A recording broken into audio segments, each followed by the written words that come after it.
For us to take a break. His friends as Carl "The Truth" Williams, the current United States Boxing Association heavyweight champion. Could he retain his title against Joe Frazier's nephew Rodney and so keep those hopes alive of fighting Mike Tyson? Sports World now goes ringside to San Diego to find out.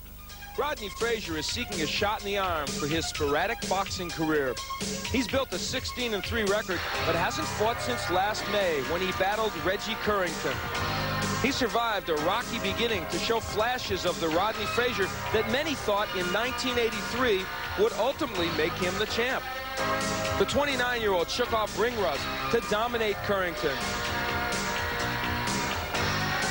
And in the fourth round, he would put him down, and that would signal things to come. And the fifth was the closer for Reggie. Frazier showed the combination punching that prompts many to say he's the most talented of the fighters in the Joe Frazier gym.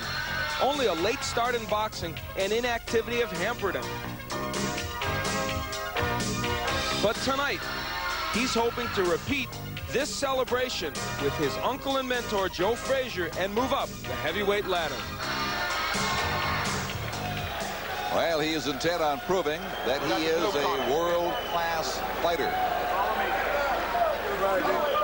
And as he comes into this arena, you know that he is keenly aware of the fact that at 29 years of age, a win here is just about mandatory if he's to still entertain hopes of being a top contender or even a title holder.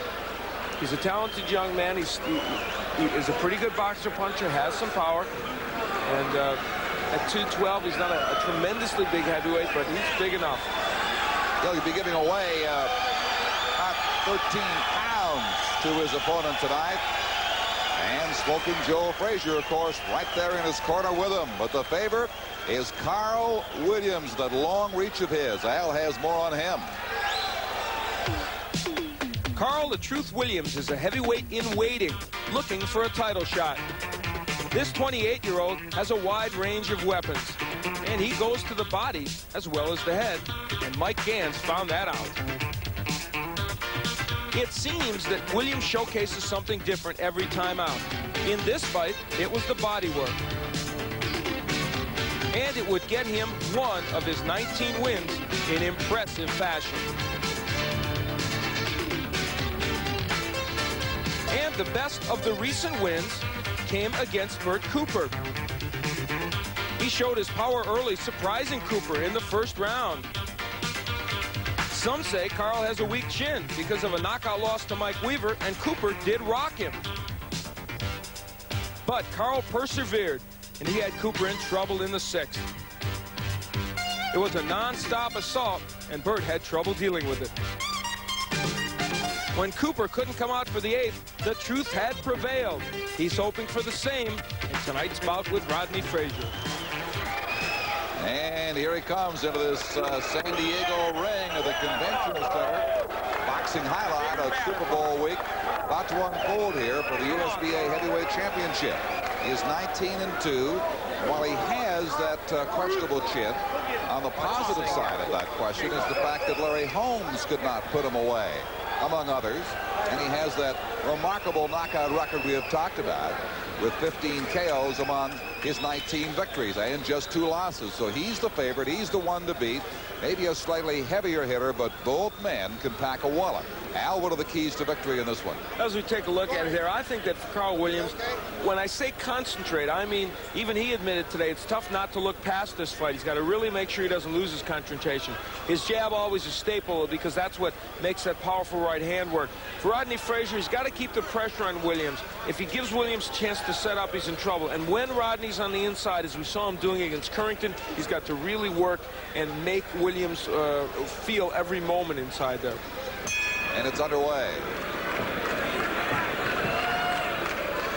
Suspicion is that Frazier is going to have to come after him and not try to win this on points, but try to exploit a weak jaw if there was one, or is one on the part of Williams. Williams would dispute that, saying a knockout loss to Weaver. He was down 3 times, got up every time, but of course the 3 knockdown rule did him in. And Jesse Ferguson had Williams down, so some feel that's a sign that he can be hurt. But, you know, Carl has those offensive skills, and you got to get past that before you can hit him and knock him down.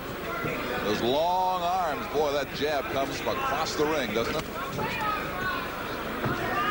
85-inch reach on the part of Carl Williams, longer than anybody in the heavyweight division.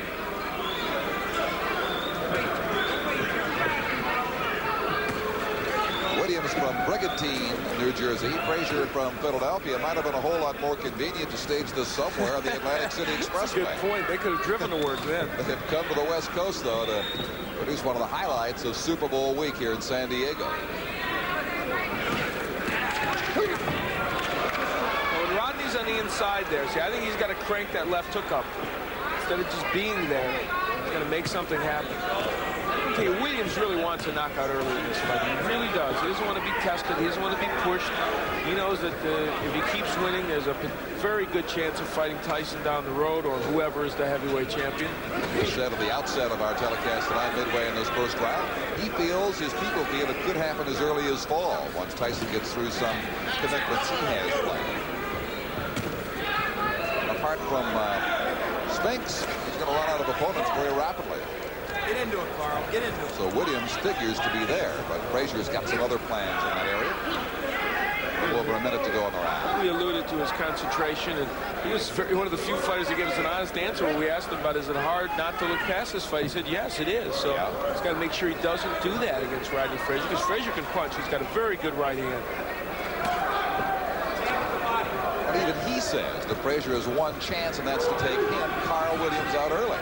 Ooh, now there was the right that Rodney was getting ready to throw.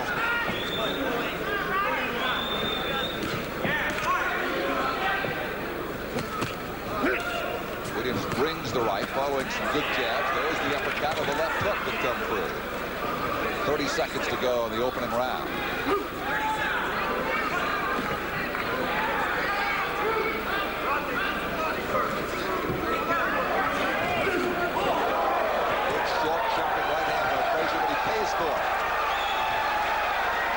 Catching all kinds of grief, and he's in trouble in the corner. Just seconds to go in the round. Can he stay up? He's getting pelted by Williams. That is it. It is stopped by the referee, Robert Byrd, with about 2 seconds to go in round one. What a vicious beating given Frazier. It just came out of nowhere after Frazier had landed a pretty good shot. On came Williams to take him apart. And if he had not been against the corner, in that corner, it's possible this fight wouldn't have been stopped at that point. Both these men, by the way, are pretty good friends outside there, with a lot of respect. You saw that. The right hand had hurt Rodney. He tried to cover up, and even with about 15 seconds left in this round when this barrage started, the uppercut was the key punch in that sequence. And then it became ridiculous, and wisely, Byrd jumped right in. He took one last look and said, oh, no, this guy can't defend himself. It was that last uppercut that did it. Don't forget to get your heart rate up. As we said, no argument from Rodney Frazier. Well, he took some wicked shots, didn't he? And mercifully, Williams missed at a couple of them, but not many. Most of them penetrating that guard, the uppercut, the hook. But the uppercut was oh so tough. The winner, and still USBA heavyweight champion, Carl "The Truth" Williams. No doubt about the outcome, but brutal stuff even at this hour. Williams said afterwards he got a bit wild and amateurish. I don't think he could afford the same approach against Mike Tyson. That, by the way, will be a fight we may be seeing later this year. Okay.